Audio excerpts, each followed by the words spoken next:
Letter carriers say they've been working for more than 500 days without a contract, and today they made their voices heard on the streets. USPS failed to protect Eugene Gates and others. Can't take it no more. Mail carrier robbed at gunpoint. Yes, are targeting these mail carriers for their universal keys. Nearly 1,200 reported attacks and other assaults on postal workers just last year alone. Welcome to the Next Generation Carriers podcast. Disclaimer. Next Generation Carriers and guests are individual union members speaking in a personal capacity, and they do not represent the views of the NALC, the United States Postal Service, or any other entity that is spoken on this program. If you would like to get in contact with Next Generation Carriers podcast, send us an email at nextgenerationcarriers@gmail.com. Make sure to subscribe to us on your favorite podcast platform and also on YouTube and Facebook, Next Generation Carriers. If you're a branch president or a shop steward and want to be part of a monthly Next Generation Carriers roundtable with co-host James Capone, please reach out to us. All are welcome. Tonight, Chris and James cannot be with us. We have a special guest, and his name is Alan Gigax. I'll let him introduce himself. All right. Hey, everybody. My name is Alan Gigax. I am the host of the Classes of Mail podcast, and I have had the candidates for Branch 36 on my podcast twice now, because the first time they came on, we started getting into why they were running for office and what was going on at their branch, and there was so much to get into, so much, for lack of a better word, corruption at their branch and disenfranchisement that they had to come on a second time. So if you want to hear those episodes, head over to Classes of Mail, wherever you get your podcast, wherever you're listening to this. Technically, we even have a YouTube channel, although there's not much going on over there. But yeah, I'm really glad that John contacted me to come on with these guys, because any chance that we have to bring attention to these good folks who are trying to reform their branch, I'm all for it.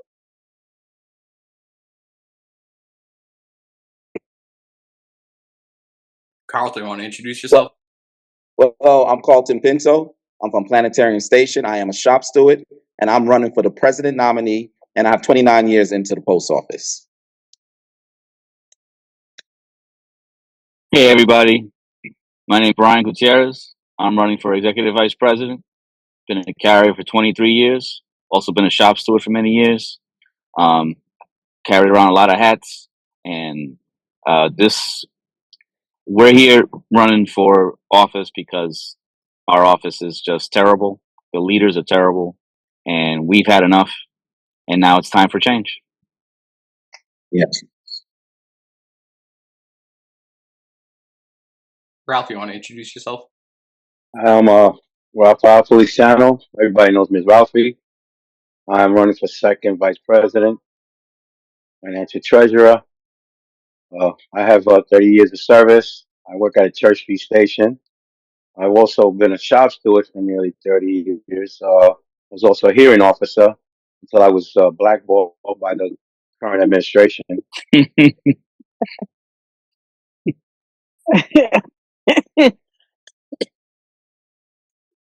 I'm sorry. Want to introduce yourself? Hi, hola. My name is Tayry Vega. I work at an Audubon station. Been in the postal service about 26 years now.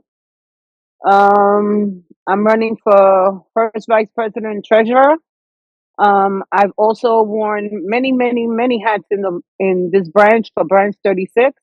I also got blackballed, just like Ralphie, Carlton, and Brian. We're here to make a statement, and the statement is that it's time for change. We're tired of the current administration being bullies and the disrespectfulness that we get at the meetings. And, politics is politics. And at this point, it's going to get grimy and dirty in a little bit. But guess what? We're not backing down. We're going to be here to the end. We're in this fight to win it. And I have this thing that I am pretty sure we're going to get to the ears of a lot of letter carriers. because I've noticed I have retirees, active members calling, and they're happy. It's a time for change. So we're here to win it. We're in for the fight. Cool. Thank you. So currently we're sitting down with candidates that are running for branch 36 positions. They're up against a tough race. How can you guys, Brian, can you answer how many voting members are in your branch? Eligible voting members was, I believe the exact number was 4,536. And that's about 1,600 or so retirees, with about 2,900 or so active carriers. Thank you. Carlton, how do you guys plan on motivating the CCAs and the PTFs who feel that their voices don't matter? How do you plan on getting them out to vote right now? Well, Brian, myself, and Tayry, we were facilitators, so CCAs is at our heart, and there's a disconnect with them. I always say that the current team that's in, they on 8-track while we on airdrop. One of the things that we want to do is go out there and meet them. Some of the team is going out there on Sunday, speaking to them. When we go into office, we look to open up on Saturdays or even Sundays to reach them, because they're the future. The title of your thing is the next generation. They are the next generation. I do not like when management call them a body. We are one. I don't even like to call them CCAs. I call them leaders. In academies, I say you are leaders because you are the future. I'd like to add to that. We actually have a PTF on our slate. Yes. We tried to get a CCA to join as well. We want them to be represented, in leadership. We would like to have at least one of each represented themselves in leadership. One CCA, one PTF. I mean, if more want to join, that's great, but we want at least one of each, so that way they feel like they have a voice in leadership. Cool. So follow up on this one. Does your branch do slate voting, or is it all individual? And it's both. Both. They can do either or on the ballot. Can you explain that in case, like, if I was a CCA and I opened up the ballot in the mail, what would the ballot look like? Like, how would I vote if I wanted to vote all 4 of you guys in right now? Okay. So the ballot will have 3 rows. There's a row A, row B, and row C. On top of the row A, so row A is the entire left side, row B is the middle row, and then row C is the right side. So if you want to vote for the entire slate on row B, there's a box at the top of the row that says slate. You would just check that box off, and that would be voting for the entire row below that box, which would be row B. And if you just wanted to vote individuals, then there's a box next to each individual's name, and you would have to go through each one. But you would not check off the slate box. You would leave that empty and just check off the boxes that are next to each person's name that you want to vote for. Right. It is currently March 12th. Have the ballots been mailed out, and when are they due back? Yes, they've been mailed out. They still going out. Some people haven't received it, but they are going out. We say that they have up until the Saturday. So the Saturday will be March 29th, because the ballots have to be in by the 31st.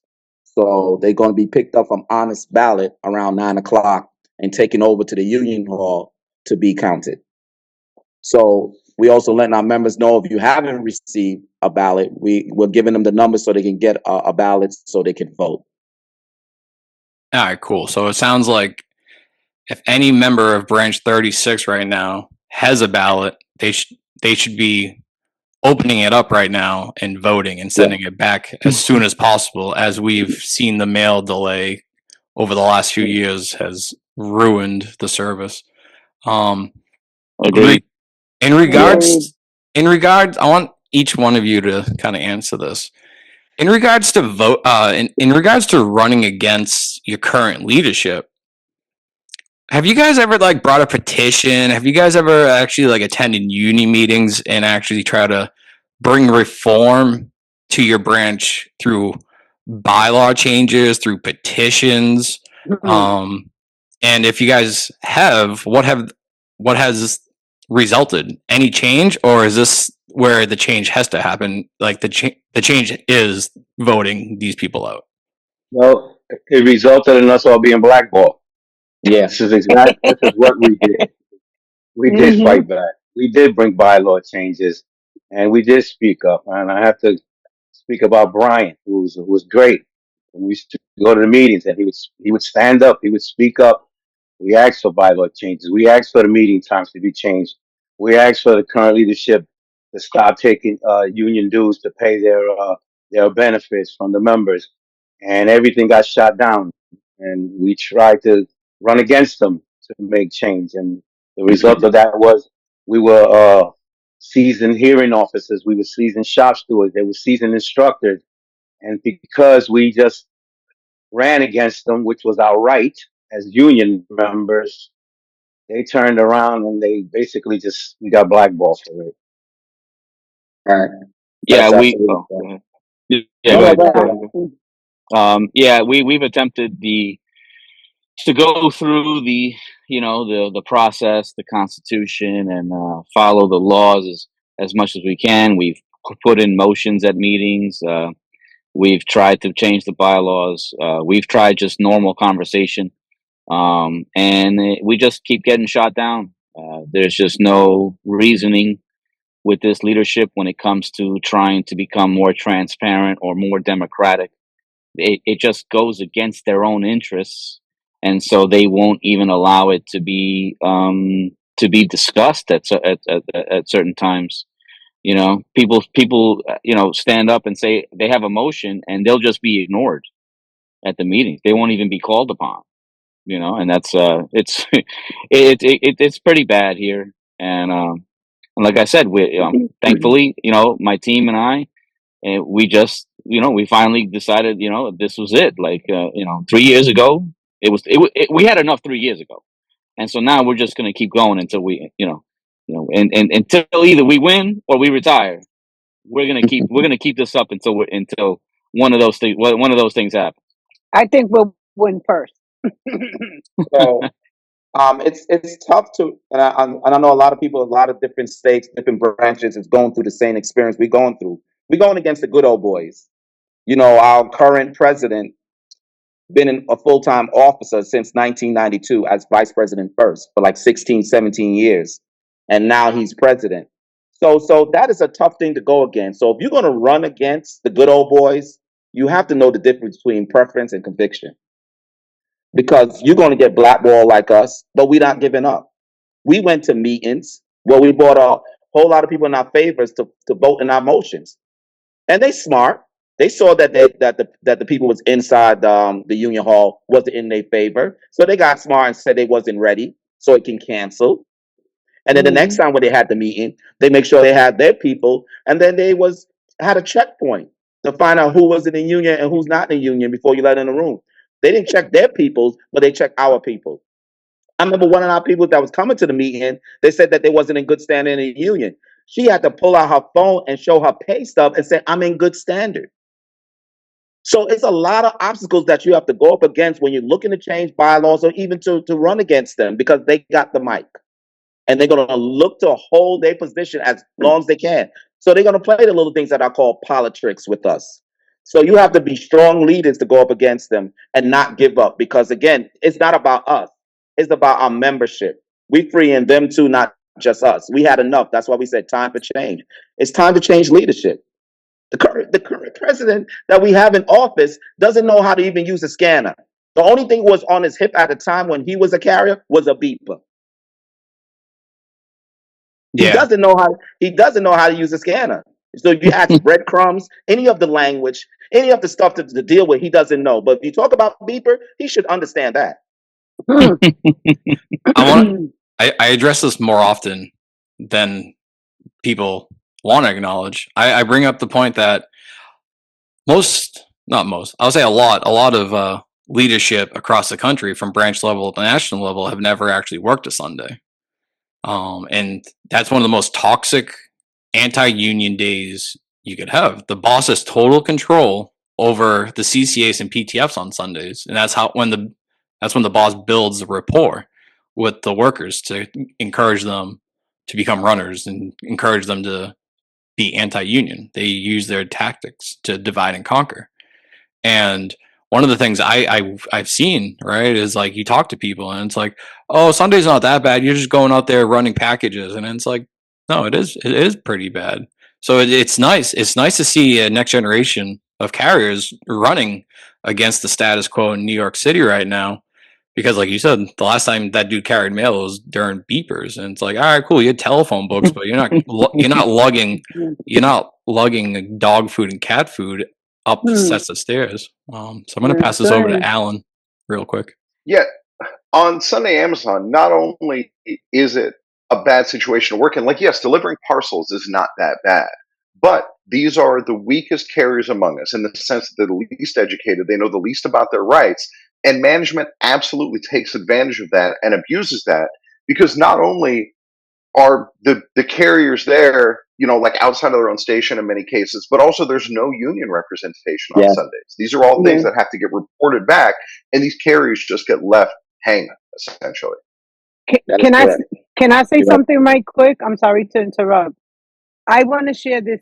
I had a CCA call me from Colonial Park. That's one of our stations. And he told me that the supervisor told him, oh, you have to do X, Y, and Z because anyway, you're a CCA, you're the help, and you're not covered by the union because you don't have your 90-day. When I heard that, I got so freaking upset. Like, how do you talk to another human being like that? Period. Forget about CCA, forget about how do you speak to another person in that tone? And then you want to ask, management wants to know why we do not retain CCAs. It's your fault. I blame management. And half these stations, we don't need supervisors. We could run our own station by ourselves. I didn't have a manager about 7 months. One supervisor. Let me fix that. It was a 204B at that. So the way the union talks to the CCAs also, to our leaders, let's call them leaders, right, Carlton? Let's call them the leaders, because they're the ones who are going to continue after we leave. I only got 5 years to retire, but I'm going to run every time until we get this man out of office. He does not need to lead nobody. Now they want a smear campaign. Smear all you want, because half of these CCAs don't like management, don't like the union, don't like a lot of things. And it's time for change. It's gonna change. We're gonna make sure it changes, whether it be this campaign or the next one. But we're gonna change this because enough is enough. Dinosaur age? No, we're in the airdrop age. He's still in the dinosaur cassette, whatever you want to call it. But I'm done. I'm done. And yeah, that I'm starting to hear the smear campaign, and it's like, for what? When we lost the last campaign, his people was like, oh, take the L, take the L. Why you can't take the L now?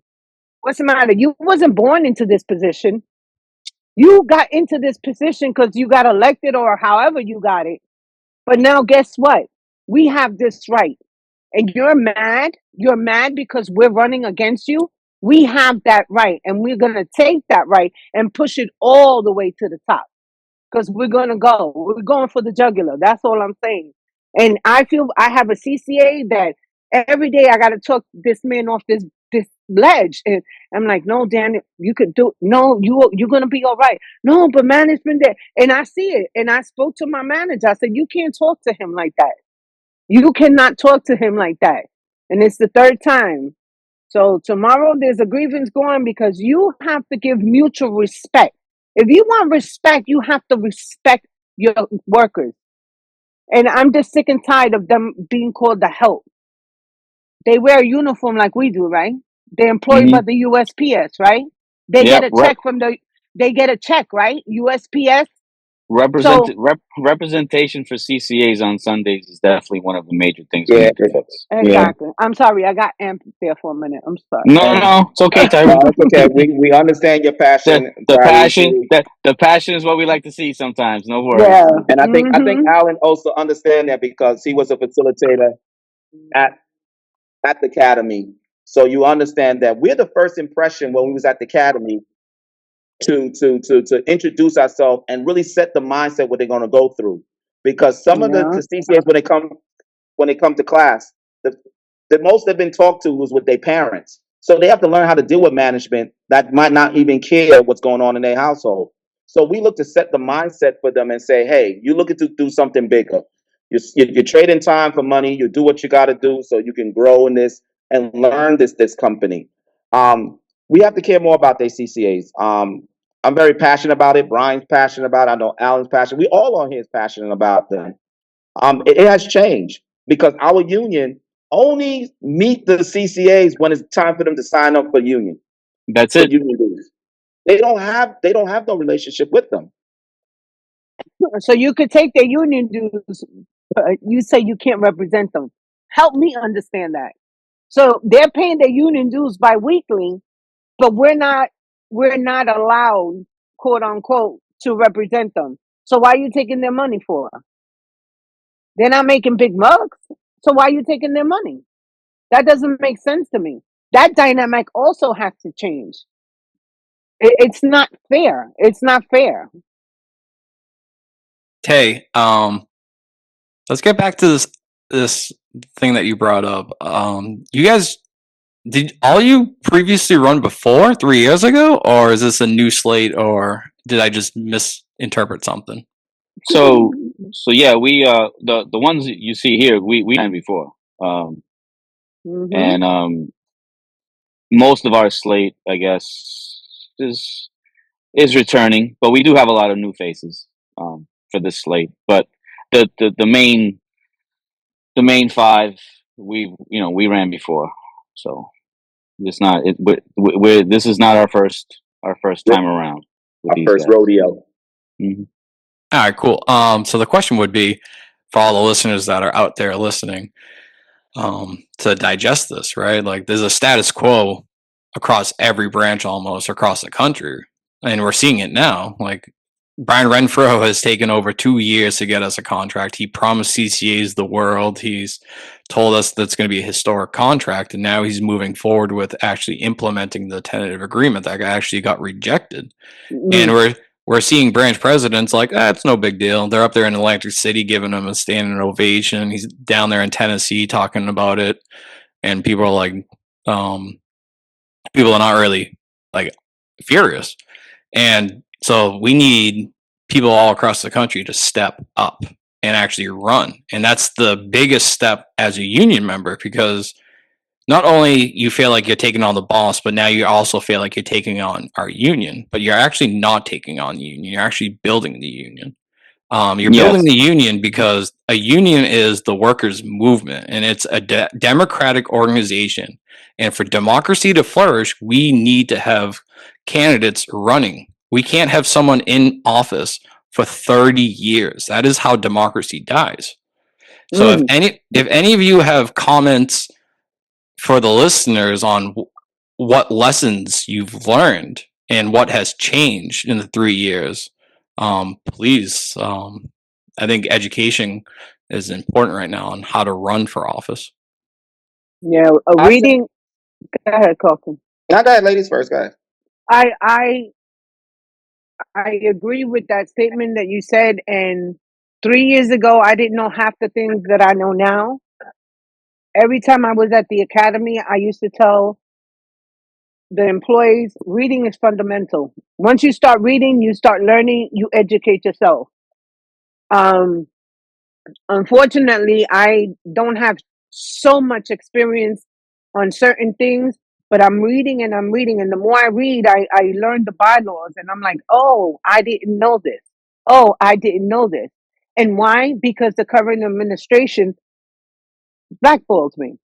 You know, once they knew that I said something one day to somebody, and they was like, I guess that was the first step. And then when we ran against them 3 years ago, it's like, oh no, we can't have you. You got a big mouth. You need to shut up, go somewhere, you know? So reading is fundamental. Educating yourself is a good thing. And this is what we need. We need leaders that are gonna stand behind each other. We're one union with different number of branches, but we are one union. We're supposed to be in unison. And I believe that when we do this time for change, it's gonna work out.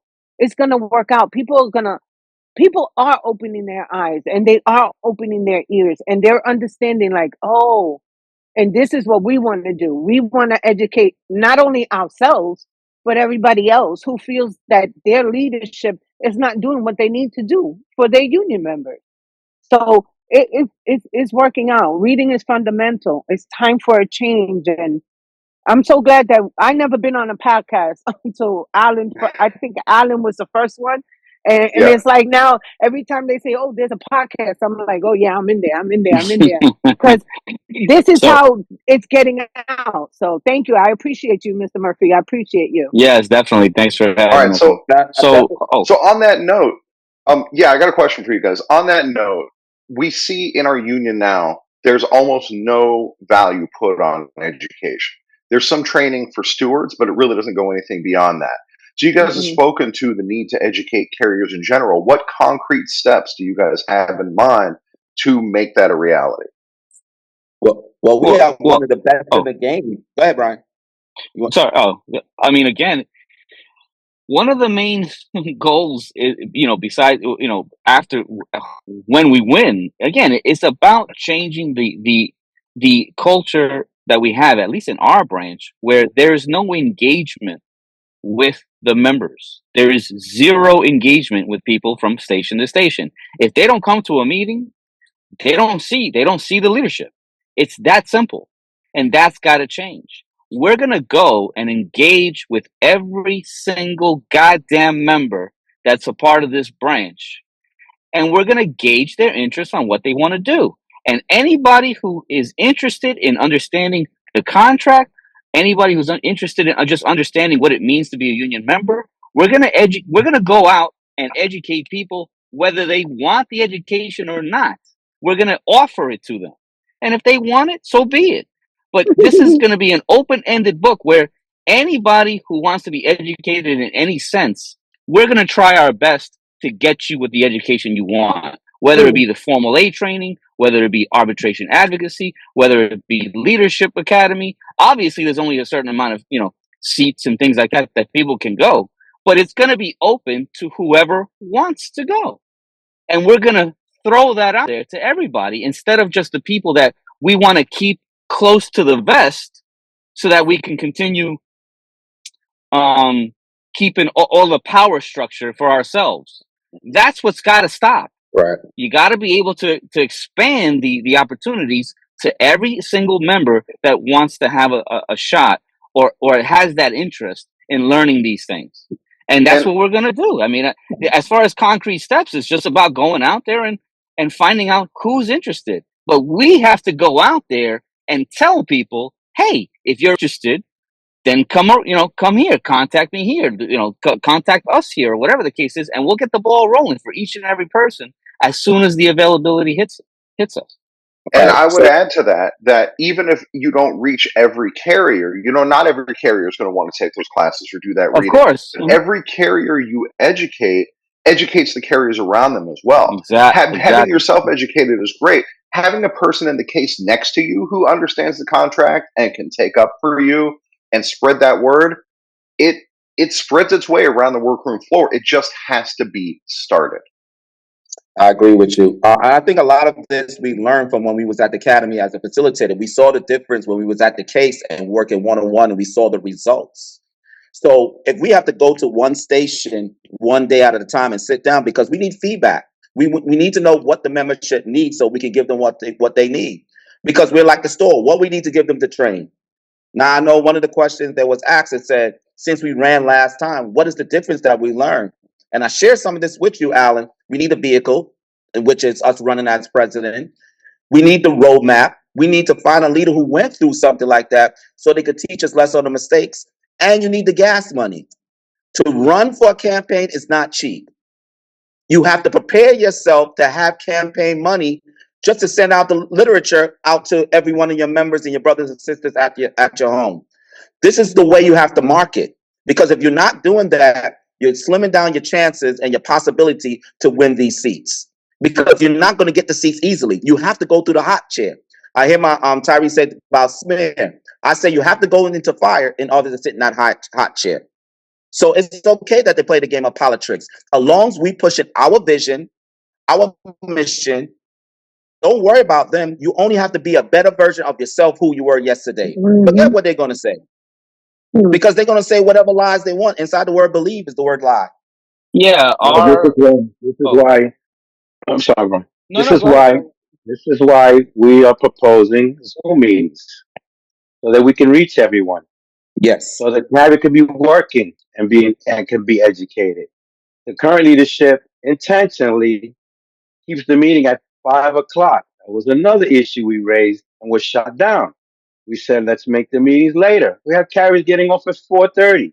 They're coming from the Bronx. You know what a train ride is from the Bronx to Midtown Manhattan at rush hour?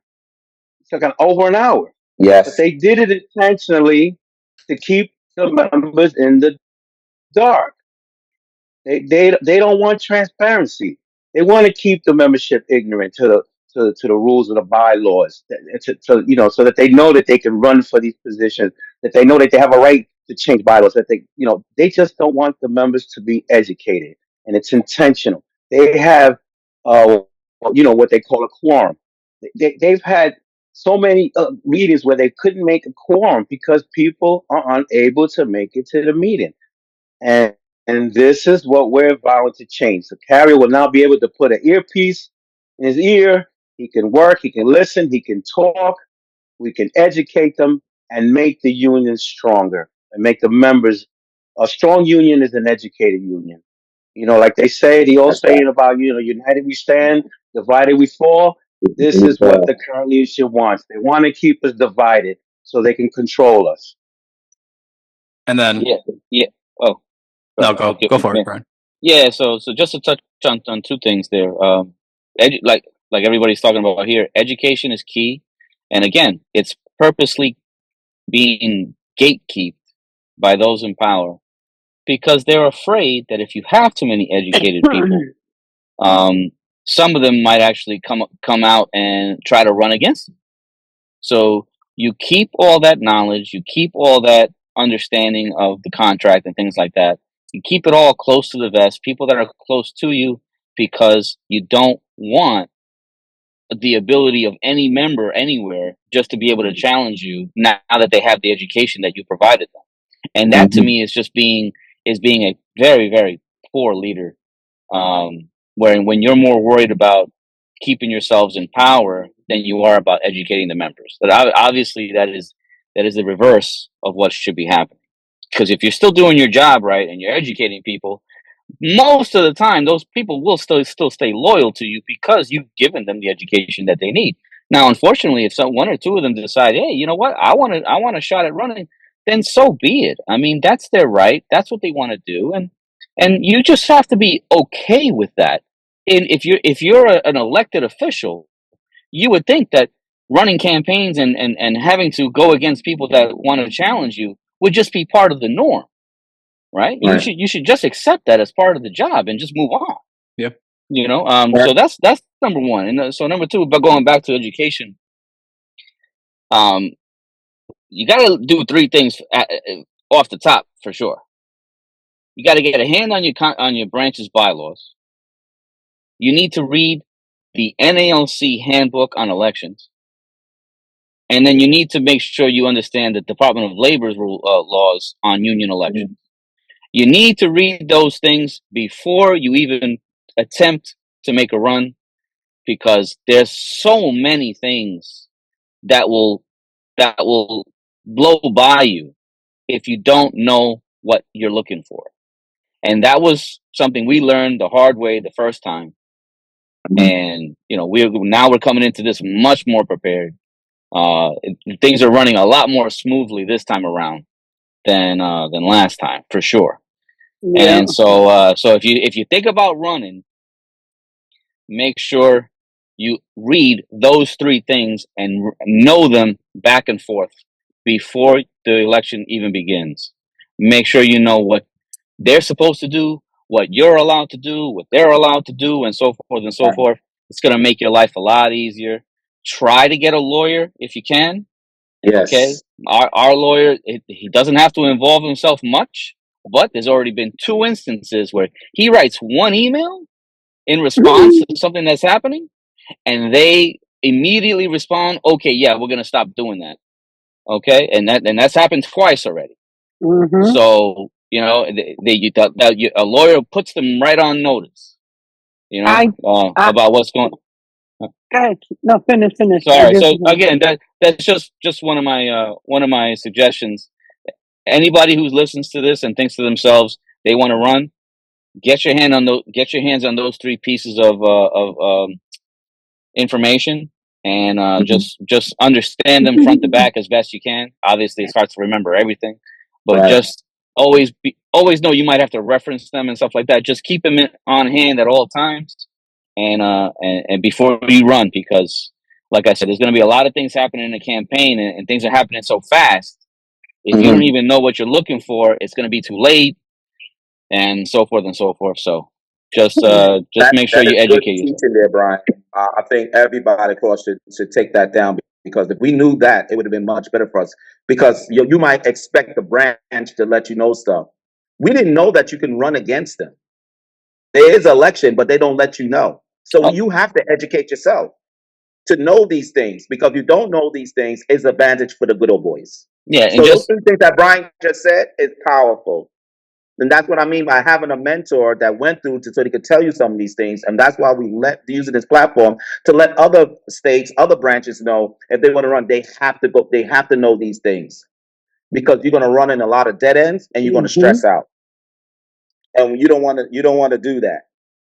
Go ahead, Tayry. I know you wanted to say no, something. I'm sorry. One more thing, just Yeah. just so everybody has a context on, we ran against them 3 years ago, but prior to that, there has not been an election in Branch 36.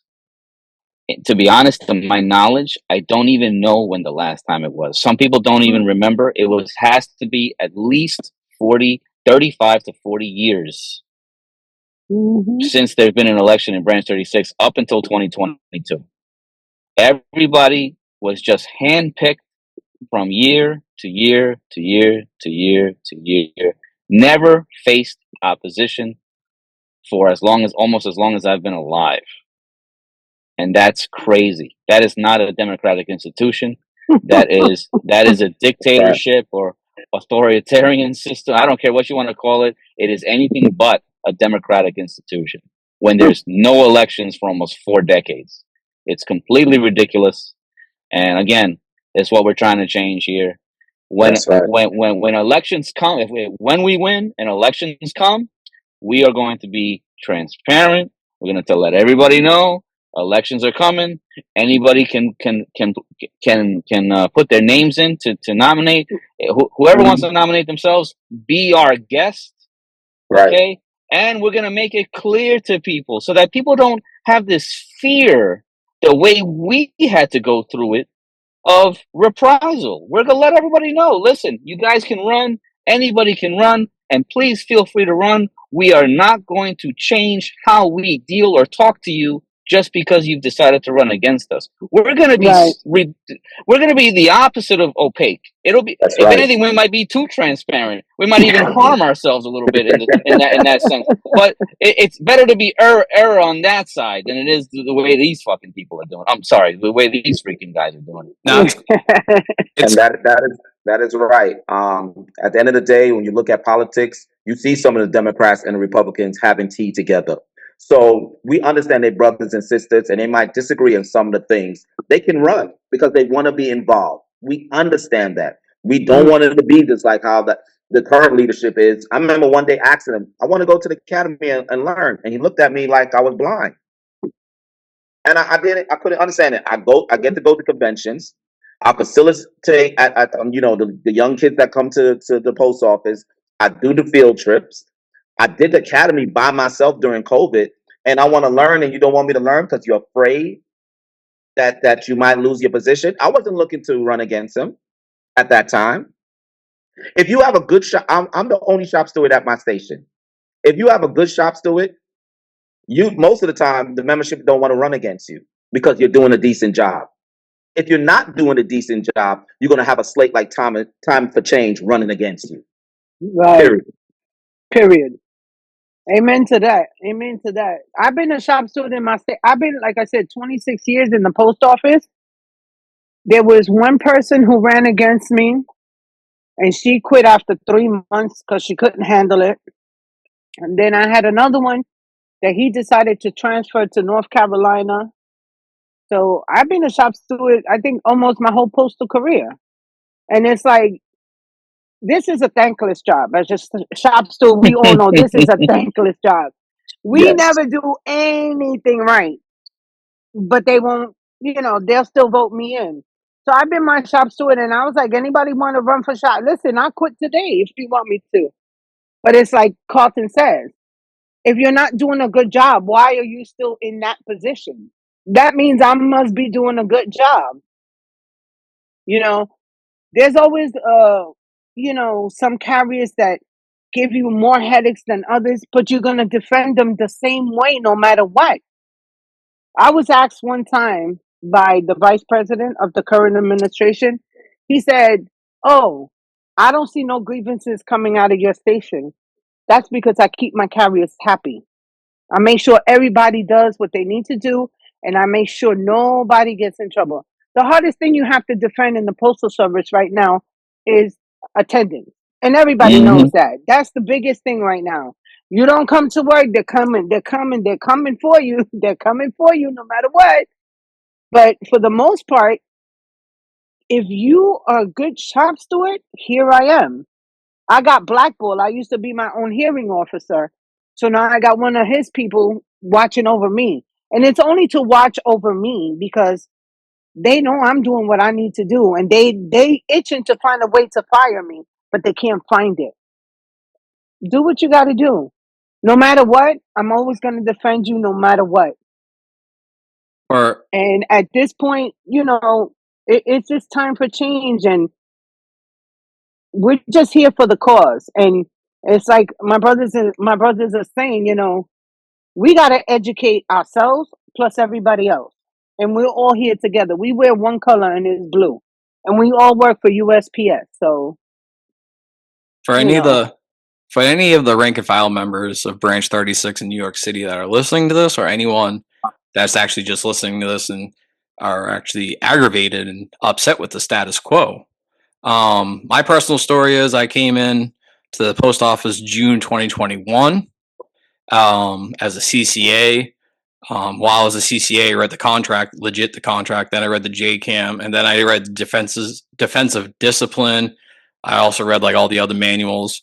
So I was a CCA, and I was like, hey, I came in with a union background to my branch. I'm out of branch 4716 down here in Naples, Florida. And I was like, hey, I was in the Carpenters Union up in Boston. I was also a union organizer with the UFCW trying to organize things. Like, let me get involved. That's why I work at the post office and not non-union Whole Foods anymore. And I got sidelined. And people in my office, I have an office of like 70 coworkers, and I kept going. I kept doing this, kept educating myself and educating others on my own free time. And then I became a regular 18 months later. So I was a CCA in June 2021. I was elected paid delegate to the 2024 Boston Convention. And this is what I want to highlight to everyone listening. This is why we need to vote out all the status quo old guards. And this is why I'm fully on board with this slate right now. When the nominations came for the 2024 NELC convention, that was back in the summer of 2023. You got to nominate yourself, and then you got to vote or get someone to nominate you. So I went in to the union meeting, and I packed the meeting because they were playing tricks. On that same night of the nominations, we also had elections. And if anyone reads the NALC election booklet, you need a 1 month, at least 1 month in between nominations and elections. But somehow my branch didn't know the rules. Granted, these people all have been in their positions for years, right? So it's like, how do you not know? And then my branch president came up to me after I won. I definitely got the most votes because I packed the meeting because I knew they were going to play dirty. He comes up to me. He goes, "Hey, we usually that third paid position usually goes to the retired president." And I was like, "No, we don't pay that way anymore. This is a union. Like the members voted for me." So ever since then, I pretty much been sidelined from my branch. And it is a real thing. Like branch 36 members here are talking about being sidelined. It is a real thing. Like you don't get kicked out of the post office. You don't get kicked out of the union. You just lose. You get blackballed. You lose any advancement, right? Mm-hmm. And then just recently, my vice president, who was the shop steward in my office, bidded out of our office. And like I said, we have about 70 coworkers in my office, which entitles us to 2 stewards. And we only had one the entire time. And since I was a CCA, I was like, hey, let me be a steward. Let me be that second steward. Let me be an alternate steward. Like, let me train. And they were like, yeah, sure thing. They kept giving me the carrot and the stick. Like, yeah, down the road. But like my vice president bid out of our office, knowing there was no steward. He did not do a stand-up talk. He did not tell anyone. He just bid out. So our office had no steward for like a month. And a coworker, Steve, and another coworker, Pedro, were like, yo, we got to do something. So they're like, let's do a petition. And I was like, that's not going to do much. Like, our stewards are appointed. We're not elected. In New York, it sounds like you guys are elected stewards. Down here, we're appointed. And that's one of the big changes that needs to happen throughout the country is people need to digest their bylaws. People really you have a legal right to obtain your bylaws, and everyone should understand their bylaws. So these people got their petitions made. They went around and got people to sign on to it. We have 3 zones. We have the 16 zone, the 12 zone, and the 4 zone. And we had like 95% of our coworkers sign that petition. And I emailed it to my branch president along with a couple other stewards in our branch. And like 2 days later on my NS day, coincidentally, he comes in and it's like, hey, we have new stewards. And everyone's like, oh, great, Murphy's about to be a steward. No. He literally appointed 2 yes men. And I will go on record. They are yes men because one of the persons actually threw away the petition. And the other person And the other person has never attended a union meeting since I was there. I go to every union meeting except for maybe one a year. And never. So being a steward is one of the most thankless fucking jobs you could have. But if you're a good steward, and it sounds like you guys are all good stewards because there's a lot of defunct stewards out there that are just there to gatekeep, just like Sergeant at Arms. Sergeant at Arms is an entry-level position to get more involved in the union. And then you have Sergeant at Arms that have been there for years. And it's like, yo, step up or move aside and let someone else in. And you don't see that. And me personally, like, whatever I could do to get Branch 36, the status quo out, because my understanding is your president is also on the executive council up on national. Yep. And I was as I just said, I was just at that Boston convention as a brand new rank and file. And everyone talks about like, oh, it's a vacation. But it's only a vacation for these people that are like retired or like already like part of the status quo. Like I was up there fighting for open bargaining. And these people are like, this is going to destroy the union. Like, here we are, like, the union's destroyed. Brian Renfro sold us out. And every executive council member is on board with Brian Renfro. And it's depressing. It's depressing to see this. But I also want to end this with this. Like, Branch 36, you all ran before, and you did not become anti-union. You doubled down.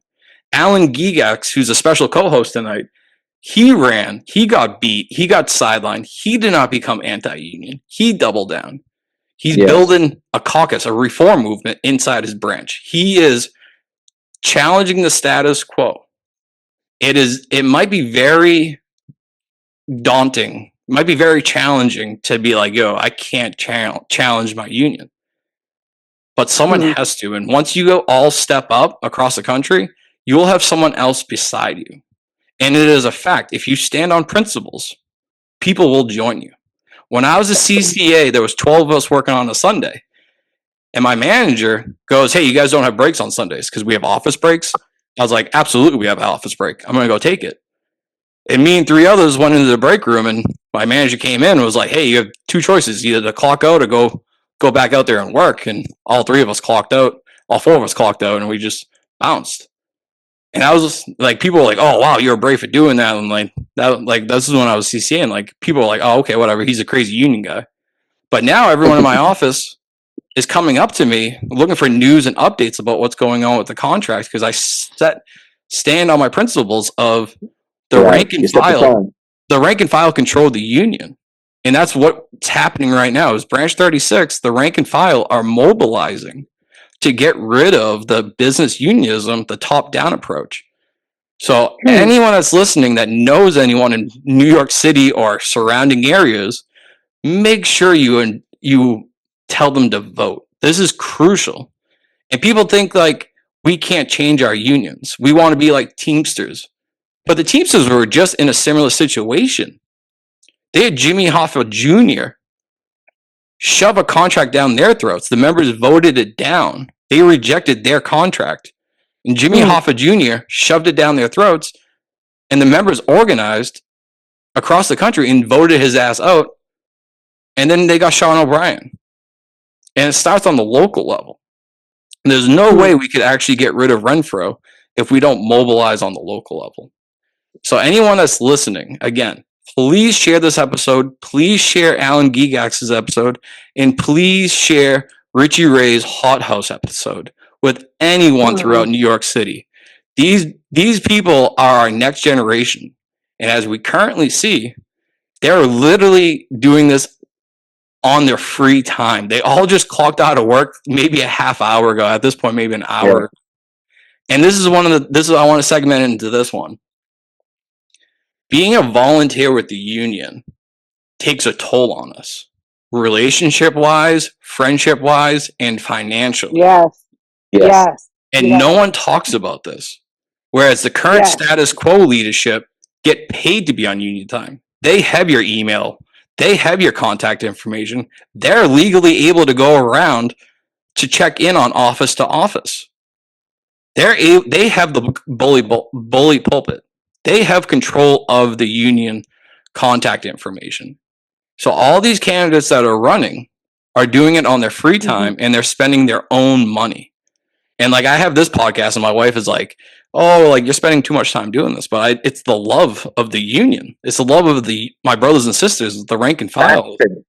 And I want to pass this over to you guys. Like, how are your families handling So, may I go first? Go ahead, Brian. So, I mean, everything you said is just like right on point. Just one of the things that I'd like to sort of pledge when we win is this idea that even when we win, it's not like the fight is over, right? You still got branches like Allen's, branches like yours, John, where you need help. So if it's possible, right, what we would like to do when we win is obviously we'll put in a motion at a meeting and try to get the members of our branch to help dedicate some of our resources to help those other branches, those other movements in other branches that are trying to overthrow corrupt leadership. You know, we need our branches to help other branches. We can't just let people do it on their own. You know, so if you need money, if you need boots on the ground, that'll be something that we will vote on at a meeting or whatever, and try to get you those resources to help those people that are trying to overthrow corrupt leadership in other branches and just slowly get the ball rolling to get these people out. They're already so structurally advantaged over us that if there's a branch that can help dedicate some resources to helping other branches, that should be our duty to help them. So just want to throw that out there. Like, if when we win this election, guys, like we'll see what we can do to help you guys out. All right. There is a big disconnect. When we ran the last time, the presidency was lost by 24 votes. 24 votes. And you have to understand that out of, I think it was over 4,000 members, voting members, only 1,200 voted. Imagine. So this TA that was shot down, that was a good sign that people are getting fed up. Definitely. With the leadership. Definitely. And we're hoping that this time around, people are fed up and tired with the current leadership and will go out and vote. I mean, imagine 24 votes, 1,200 people out of over 4,000 people. There's a great disconnect. We have to get to the members. We have to get them motivated. And you do that by connecting with them, by having them see their leaders, like going to their stations and connecting with them and letting them know that we're here for you, that you can come to us. We're proposing that you can come to us 7 days a week. You can have our phone numbers so they know that there's a support system there for them. I mean, this is the problem now with this current leadership. I think half the members don't even know who the president of the union is. That is true. Our carriers are being assaulted. They're being robbed. The current leadership did nothing about it. They didn't show their faces. They're not even speaking to the members about this. Now all of a sudden, because there's an election, of course you know what's going on. All of a sudden, that's another convenient thing. I don't know if you guys seen this March 23rd rally. Yeah, what is that? Around the country rally. What is that? I hate to be it's just they're just having an around the country rally against privatization of the post office. Right. But I hate to be a conspiracy theorist, but I honestly believe they did that on purpose for the election in our branch. Correct. I think they set it up a little bit before the election date, so that way it gives the current leadership an excuse to go around from station to station, show their faces, and advocate for, going to this rally and showing face to that they're doing something positive to help with the post office fight against privatization. I do think it was set up purposely to help whatever branches are currently in an election cycle that are Renfro supporters. You're absolutely right, Brian. Absolutely right. I hate to say it. I mean, it's still a great rally. It's a great rally, a great reason to have a rally. But I think it was. I think the timing was very politically motivated. Yeah. I definitely agree with you, Brian, on that because again, the station that they have in that FDR, whose station is that? Isn't that that's the president's old station. Yeah. Exactly. So you're not saying something wrong. You're saying something that is true. Because remember, the last rally that they have, the narrative didn't go their way. So with this now, they looking for this to go their way so they can get some vote. Because they got the mic. So you're absolutely right. There's so much obstacles that you have to go through. And that's why it's so powerful, what you said, one thing, if you can have a lawyer and really look at the bylaws and look at these things so you know what to do, because these guys are going to try to do every little trick to protect themselves. Number one, they don't want us to get in office because they don't want us to check the books. They don't want us to go fishing. So they got to do everything that they need to do so we don't get our hands on the books and let the membership know what's going on. We're taking a walk that a lot of people would like to take that walk, but they're afraid to take the walk because we're the brave ones. All of us on here got a common core right here. We all been blackballed. We all want an opportunity, and the good old boys didn't want to give it to us. And they don't understand if they give us the opportunity, how much more stronger the union would be. Yeah. So they want to say experience. You don't have leaders. Each one of us on here are leaders. They cannot say we're not leaders, and we're not going to let them determine that we're not leaders. They don't identify us. We identify ourselves, and we know our value. And because we know our value, they don't like us. Exactly. Well, the corruption starts at the top, right? Yes, sir. And it trickles down. Just So to That's you need right. to cut you need to cut the head off of the snake. just a real Okay. quick example of how our No. lawyer, how do I say, earned his money here. We got a phone call from a carrier in a station where the shop steward is not. It's not for us. He's for their side. The shop steward at that station. Well, we had a carrier call us and tell us that the shop steward was. Brian, we lost you. Brian. Oh, Brian. Carlton, do you know the rest of the story? Yes, I do know. I do know the rest of the story. Yeah. All right, pick up It's a where you good left Go one. off. ahead. And It's a good story. disappointing. They started to have a raffle. Any name that Brian, you got to that start came back from to. the beginning. Brian, you got to start back from the beginning because we lost connection with you. Oh, I'm sorry. You guys can hear me. Yeah, we Yeah, can we hear can you. hear you now. So I don't know where you guys left off, but I'll just start over. So Got a the call carrier from the called us. carrier. Yeah. Right, he called us. Well, she called us Mhm. and told us that the shop steward was basically doing a $100 giveaway raffle to all the employees who showed him that they voted. And I'm sorry. obviously that's very inappropriate, because if you say it that way, then people who probably would not have voted are now probably going to vote for your side Right.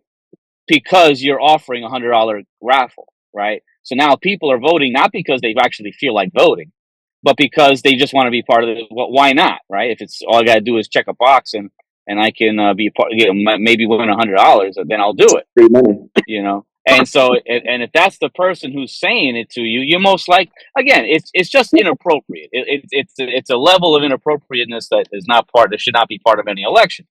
So we sent an email to the chairman, CC'd everybody, including the lawyer, and the lawyer just did his own email, talking about this is against this rule and it's please put a stop to this immediately. I mean, the email came like within a half hour talking about, okay, we canceled the raffle, like and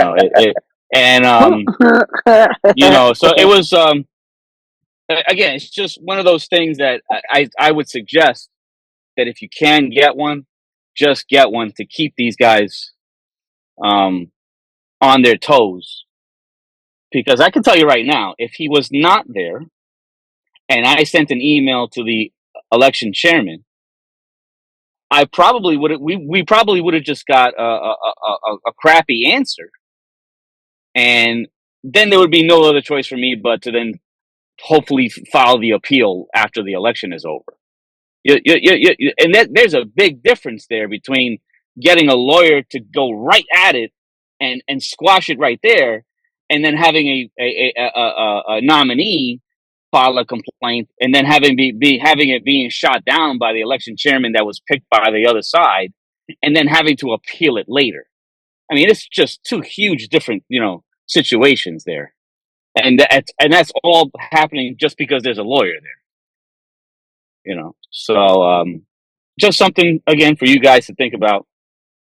Whoever is listening to this and is thinking about running, try your best to get somebody who's knowledgeable with these things, and that way you can have them take care of these things as they come. That is important. You need somebody to understand the language because we understand the person that we email is not going to be voting for us. He was picked by the branch president, so we know which side he's on. So you need somebody to directly to say, hey, we see this going on. So you need to answer to this. And the response is so much quicker because if Brian just sent it out because he's the communicator, we might be waiting 3 to 4 days for a response. So there is a difference if you can afford it or have somebody that knows the language to help to defend you because listen, these good old boys is not going to make you easy to win. They're not. So I see when the smear comes in. I see that because that's part of the things they have to do in order to stay because they have nothing concrete on you or on us. So they Yeah. want to make up certain things, just put a little bit of it, but not give the full story and what's going on. So I give kudos to anybody that want to run against the good old boys because it's not easy. And I know you asked the question, John, how our families feel about it. I had to let my family know that hey, I'm going to be running things for be running for election to the end of the month. I'm just asking you to just to understand this is a passion I want. This is a purpose. For us, it's like defeating Goliath. So Hmm. we have to do this because so many members is suffering and being suppressed because of the leadership. If we can change the way they think, then we could change the behavior. And we understand the only way we could change the way they're thinking is for time for change slate to go in. Then the behavior would change. Then the whole union branch 36 would start to change. We continue to do the same thing. What's insanity? Doing the same thing over and over and expecting the members to see different results. We're not seeing that. I told Brian the other day, we have to stop putting wings on a cow and expect it to fly. Exactly. Amen. Yeah. I do want to share something about the lawyer situation, and I have to give kudos to my slate because when we had that Zoom meeting with Honest Ballot, which I know they're not honest, but anyway, that being said, when the lawyer came on, the look on the committee that the current administration has, that we had a lawyer, they was like, we didn't know you had a lawyer, like that. So it made me laugh because on this smear campaign, and if that doesn't tell you we ready, what else is going to tell you? We ready. We are so ready.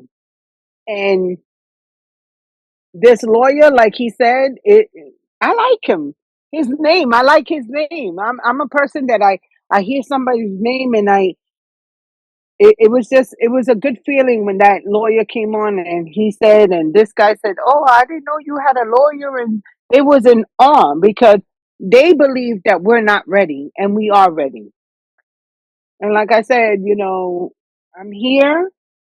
I only have 5 years to retire, but I will be with these guys no matter what. But I know we're going to win this campaign. And, I just thank the social media. I thank all of you guys because you are actually helping us. And a lot of people are opening their eyes and listening to what we're saying. And I got to thank a lot of people, but I won't do it now. But I got to thank a lot of people. And, the vibe that I get from everybody is like, we can do this. And you know what's so funny? When this TA got knocked down and it didn't go, I said, oh, this is going to work. This is going to work. Because you know why? If this TA across the whole nation got knocked down, it's a time for change for everybody. Not just for Branch 36, but for everybody. Because people are listening, people are reading, people are understanding, they're educating themselves. And when this TA got shut down, I think I was the happiest chipmunk with a bag of nuts. I was like, yes, hallelujah. It got knocked down. It goes to show you sometimes you don't know this, but then you do this. Yeah, here we go. Here we are.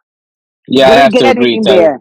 I have Yeah. to agree that guys like Hmm. you, John, guys like you, Alan, Yo, we're if very it wasn't for you, yeah. yeah, we're very thankful, not just for us, but just for anybody that you can share these videos with. And if they're learning just from what we went through and what you guys are going through, I mean, I think it's an awesome thing that you guys are doing, trying to spread this knowledge across the country so that people understand what they're getting themselves into and Yeah. what they need to do if they really do want change in this union. Then this is the necessary steps. There is no way around it.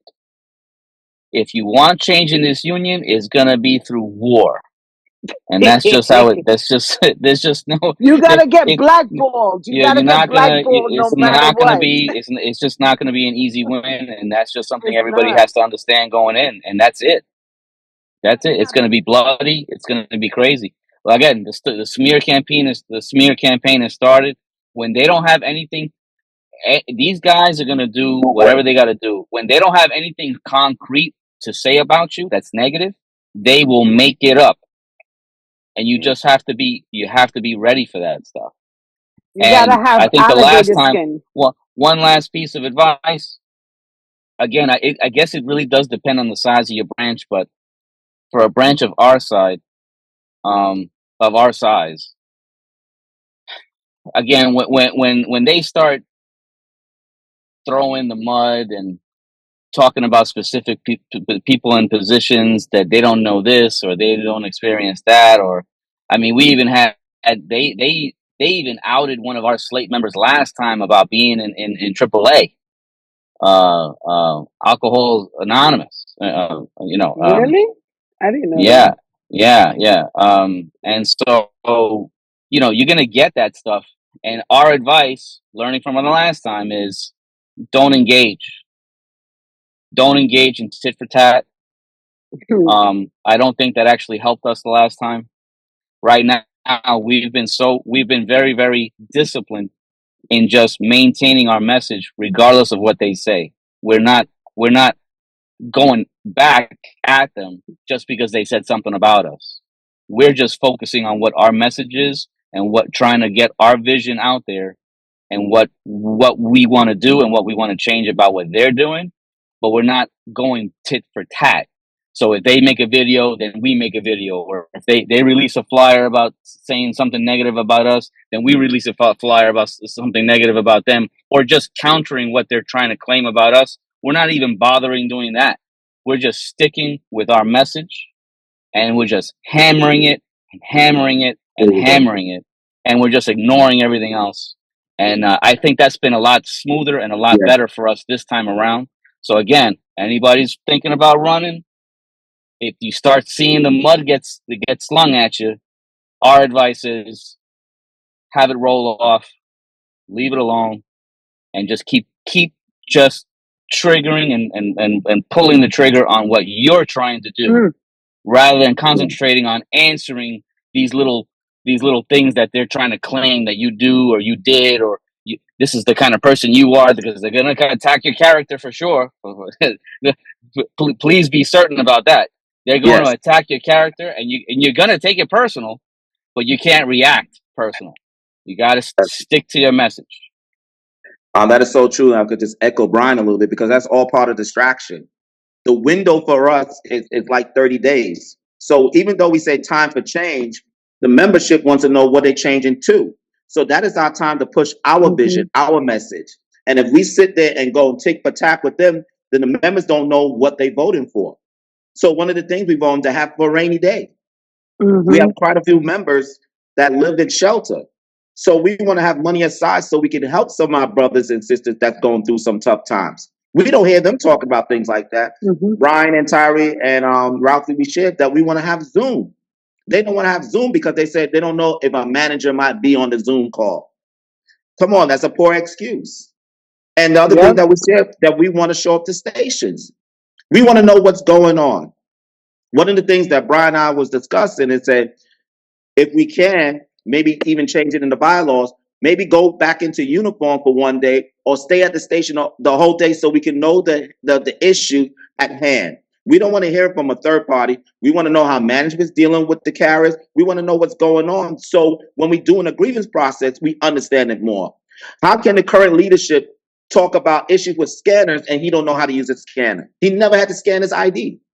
So how do you tell us about this, especially when you're doing C9 and all that? How can you break it down to us if you don't know what's going on? You never use the scanner. You don't know about breadcrumbs. So we want to be more hands-on. Amen. Guys, I want to talk a little bit about what you're doing positive, like you mentioned, thanks to me and John for having these podcasts. But the reality is, voices like yours, you're not just helping Branch 36. On a personal level, when I hear about you guys getting blackballed from the union, I suddenly don't feel as bad about getting blackballed. I'm also not a steward right now, and it doesn't sting as bad. And when there's conflict at our branch meetings, a real union firebrand like John, if he gets thrown out of the branch meeting, like that's a badge of honor. And that's, that activism, that mentality, even whatever happens at your guys' branch, please know that carriers around the country are hearing this message and they're being empowered by it. I got a call from a guy in Colorado, or an email from a guy in Colorado who's having these exact same kind of problems. And he said to me, I didn't even know that it was possible to challenge people like this. Just like you guys didn't even know you could run for office. And your message and the work that you guys are doing is helping people everywhere. And it's important. And thank you. Well, we're all in this together, Alan, John. Cool. All right, one way or the other. Whether we're fighting in New York, you're fighting over there. That's it. We're all trying to do our own bit, and then as we chip away at this good old boy system, the parts that are winning, they need to help the other parts that are trying to win. We have to keep it moving from across the country. I want to bring up something that Alan Gigax on Classes of Mail talked about with you all. I think it was the February 20th episode, the Reform Movement in Branch 36, or it could have been the most recent episode, March 4th, The Forces of Change in Branch 36. I was listening to this on the way home from work. Nice plugins there, John. I was listening to this on the way home from work, and I instantly called Alan Gigax and said, dude, you hit a home run. And this is the dedication for any reform movement. As I stated earlier, the current leadership has the contacts. They're the ones able to go into every office. They're the ones to email everyone. The reform movements are on an uphill battle. In the uphill battle, I want to make one example, and this is a prime example of where money and dedication comes into. You need to have flyers. When you run for office, you get the addresses of all the members, and you have to go and flyer the vote. You have to flyer and bring awareness to the retirees, to the folks that don't even know who you are, and to the fact that there's actually an election. And one of the things where you learned is the first time you guys did a flyer, and then the second time you guys did a flyer with first class stamps. And as you said, you have a few thousand members in your branch, and putting a first class postage on a flyer, it gets very expensive. And people are like, oh, why don't you just do a pre-sorted standard mass flyer? But the key is you want to make sure those get delivered. You want to make sure if they don't live there anymore, you get a return to sender. And this is crucial for anyone moving forward, that you need to make sure the addresses are actually accurate. Because if they're not accurate, you're losing a vote. So if any of you want to jump in and actually talk about that experience on what you learned about doing mailings, please do. And I want to keep plugging Branch 36. Like, if you're listening to this is where the money comes from. Like, they're taking money out of their pockets. Maybe they're doing a little fundraising throughout the branches, throughout the cities with family and friends and coworkers. But most of this money is coming out of their own personal bank accounts. And just to do a flyer is very small, but it's very important to do. So, yeah, if anyone wants to jump in and talk about that. Maybe I'll take the first part and Brian could close it out. You got it. You would need falls on us that's on here. We talk about 4 digits. The first thing I just want to say about it, you have to send it out. You sending it out by regulation, which is 5x7. All right. Where the posters went for us and how they had to set it up, it turned it into a 7x5. So now we get in another charge, which is about another $2,000. So you have to prepare for plan B. So if you don't have, it depends on the size of your branch. We have a big branch. Having a high number of 4 digits, it's going to be difficult because the first time when we was running, we only gave it to the retirees because we know that most of the people that vote are retirees. But now we looking to reach the number and have more than 20 something percent. We looking to get it over 30%. So we have to reach out to the new. It's to give everybody.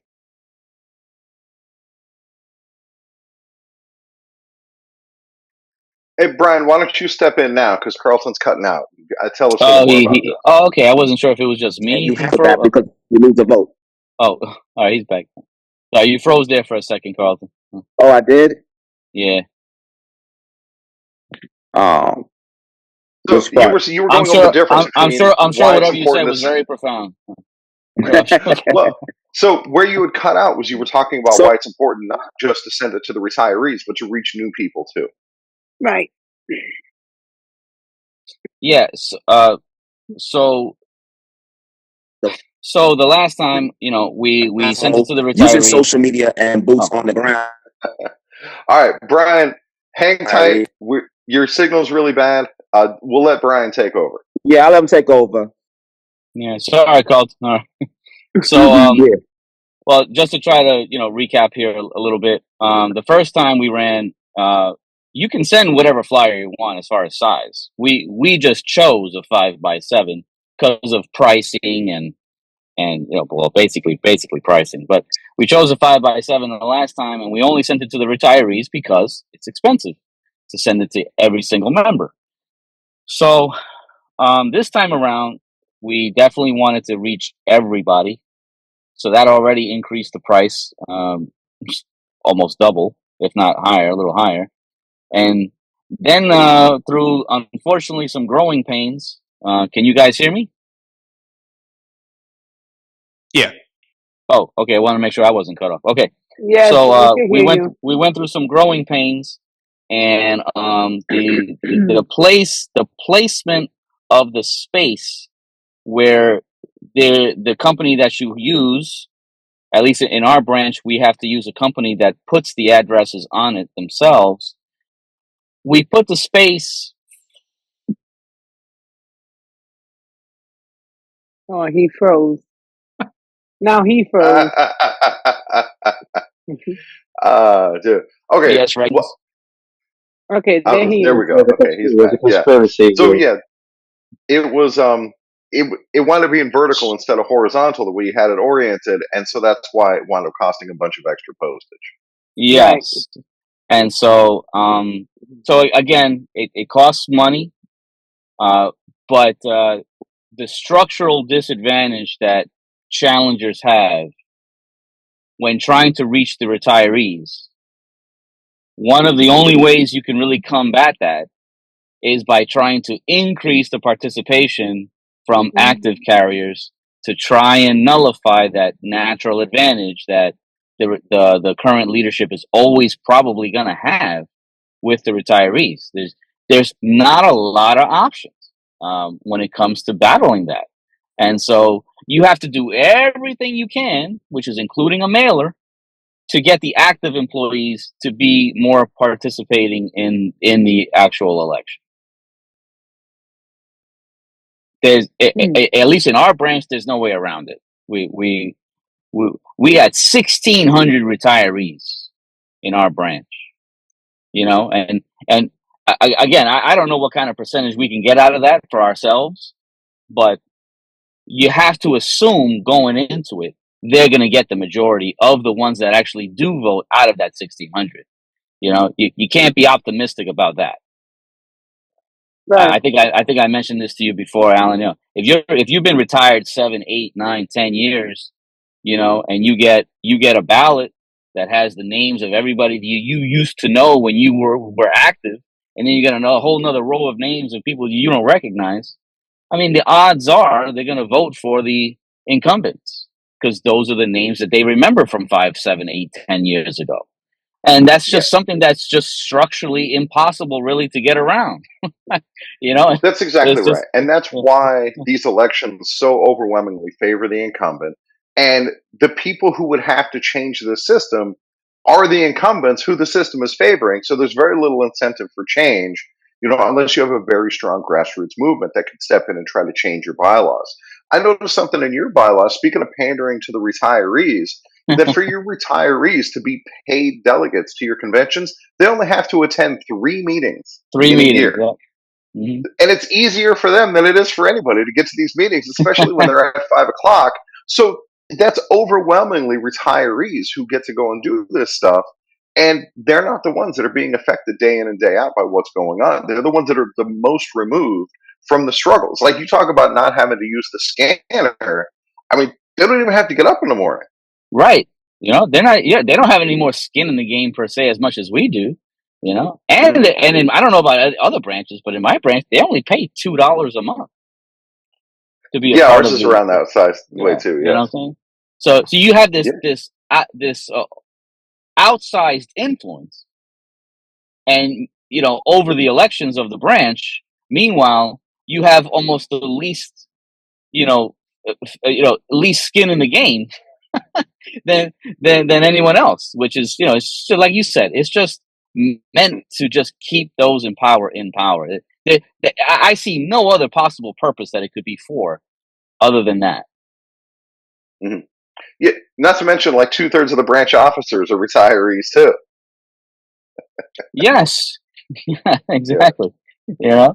Again, Alan, everyone like you, John, Alan, everyone's fighting this battle. We're doing the best we can.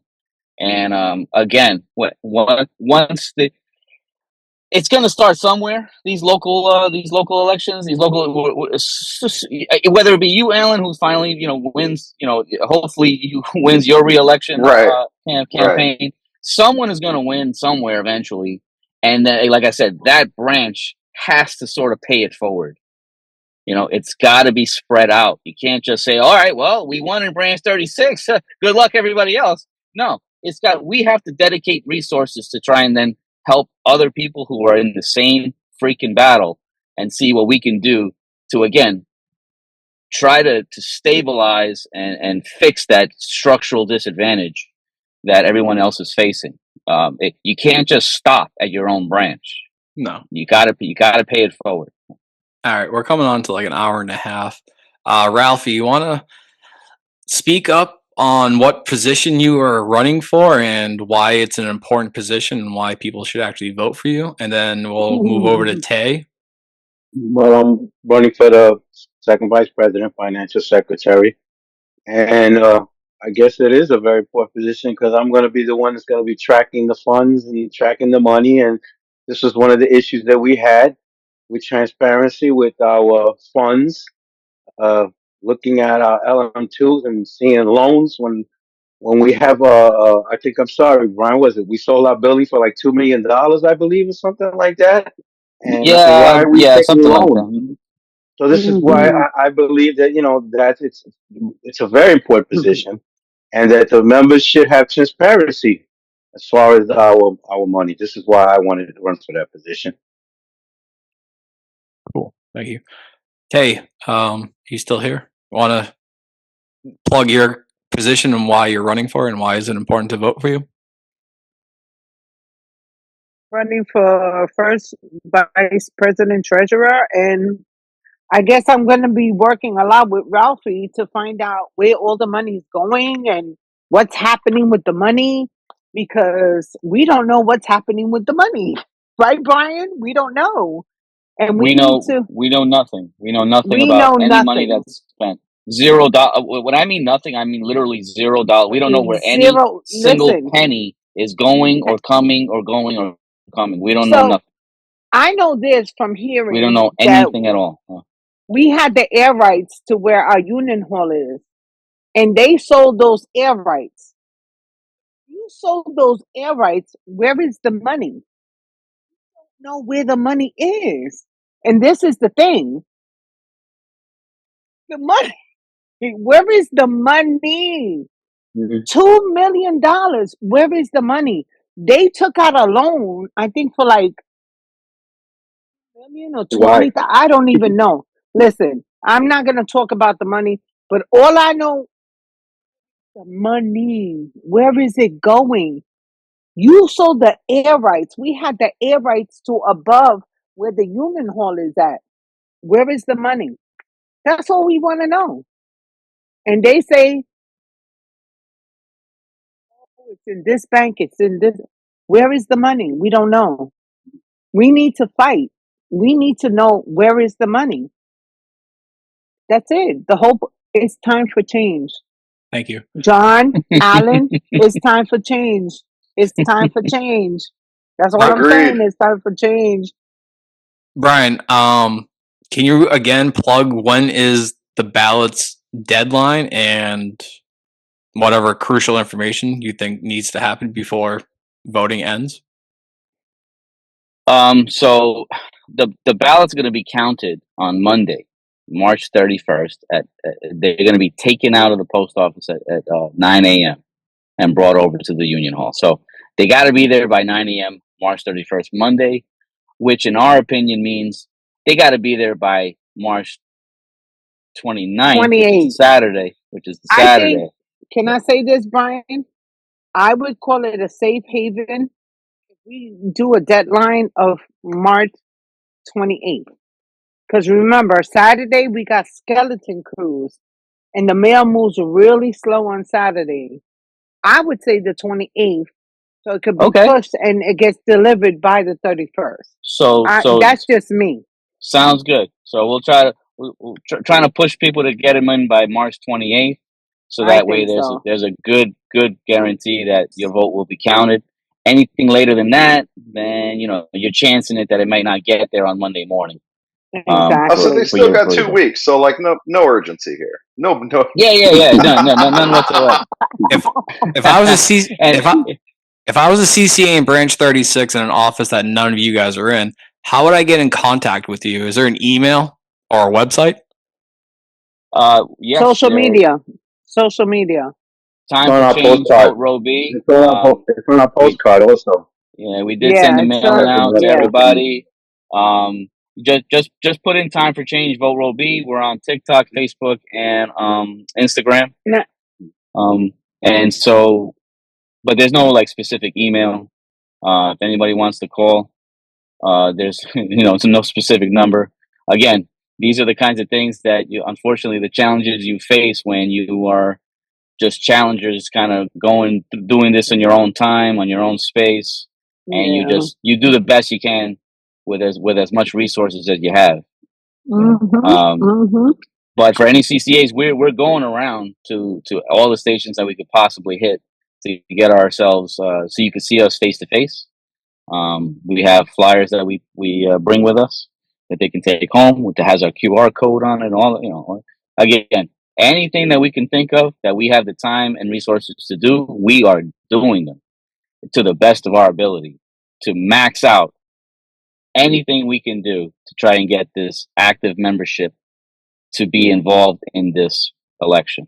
Because there's no other way around winning a local election against a corrupt regime other than getting a good percentage of active carriers to vote. If you have a low turnout of active carriers, statistically, you are probably going to lose. Thank you.